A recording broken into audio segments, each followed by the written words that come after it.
বাঙালির সব আবেগ যেন উছলে পড়ল আজ ঢাকার রাস্তায়। পথে পথে শুধু মানুষ আর মানুষ। কারো হাতে লাল সবুজের পতাকা, কেউ বা মাথায় বেঁধেছেন লাল কাপড়। রক্তক্ষয়ী আন্দোলনে জয়ের উচ্ছ্বাস তাদের চোখে মুখে, যেন পরাধীনতার শিকল ভাঙার আনন্দ আয়োজন।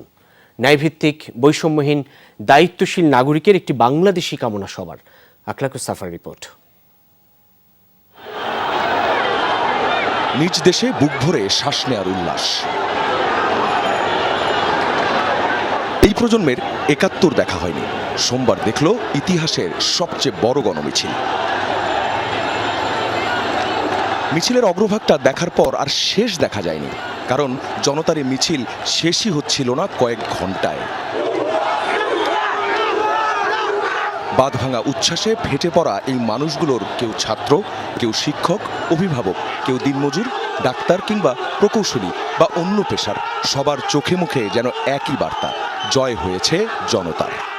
জান্নাতে গেলে যে শান্তি পাওয়া যায় তার চাইতে বেশি আমি শান্তি পাচ্ছি এখন। আমরা কালকেও মিছিলে গিয়েছিলাম, আজকে পাবো ভাবি নাই, আমরা অনেক খুশি।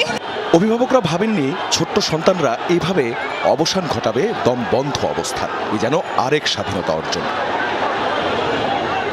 এই বিজয় সারা বাংলাদেশের ছাত্র সমাজে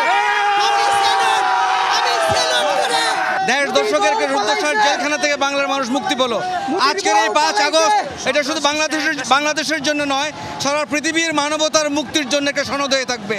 ছাত্রদের আন্দোলন আগেও বৃথা যায়নি। এই আন্দোলন যারা করলেন, দেখলেন, তাদের কাছে এই বিজয় নজিরবিহীন। আসলে কালকেও বুঝতে পারিনি যে এত তাড়াতাড়ি পেয়ে যাব। আমার মেয়েরা কালকে মিছিলে গিয়েছিল, আমিও ছিলাম সাথে। তো আলহামদুলিল্লাহ। আসলে ছাত্রদের কথা, এরপর যারা দেশ চালাবেন তারা যেন মনে রাখেন আন্দোলনে গুলি করতে হয় না।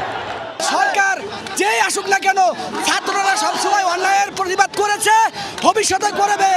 সবাইকে হুঁশিয়ার করে দিতে চাই। পাড়া মহল্লার প্রতিটি মানুষের যে অংশগ্রহণ এবং এক দফা দাবিতে তাদের যে একটা অবস্থান ছিল, সেই অবস্থানেরই একটি ফলাফল আজ দেখা যাচ্ছে। সকালের মিছিল দুপুরে পরিণত হয় গণমিছিলে, আর বিকেলে পুরো রাজধানীর সব মানুষই যেন নেমে আসেন রাস্তায়। আখলাকুস সাফা, যমুনা নিউজ।